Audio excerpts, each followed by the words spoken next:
ইরানের সঙ্গে পরমাণু ইস্যুতে চলমান আলোচনার মধ্যেই ইসরায়েলের প্রধানমন্ত্রী বেনিয়ামিন নেতানিয়াহুর সঙ্গে ফোনে কথা বলেছেন মার্কিন প্রেসিডেন্ট ডোনাল্ড ট্রাম্প। স্থানীয় সময় সোমবার ইসরায়েলের প্রধানমন্ত্রীর সঙ্গে ইরান সহ অন্যান্য অনেক বিষয় নিয়ে 40 মিনিট কথা বলেছেন তিনি। জীবনের সব আয়োজন এখানে একসাথে।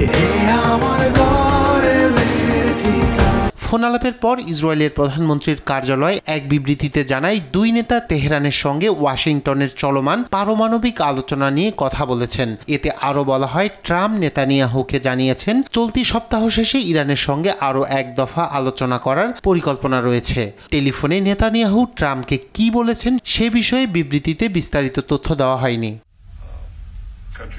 এদিকে ফোন আলাপের পর হোয়াইট হাউসে সাংবাদিকদের নিজেই এ বিষয়টি নিশ্চিত করেন ট্রাম্প। তাদের আলোচনা খুব ভালো হয়েছে বলেও মন্তব্য করেন তিনি।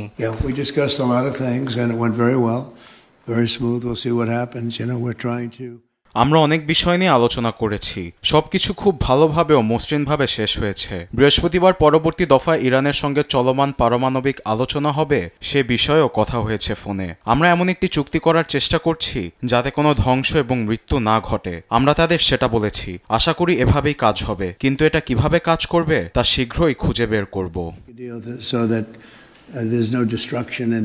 তবে সোমবার ইরানের পররাষ্ট্র মন্ত্রণালয়ের মুখপাত্র ইসমাইল বাঘাই বলেছেন, আগামী রোববার মাস্কাটে ইরান মার্কিন পরোক্ষ আলোচনার পরিকল্পনা করা হচ্ছে।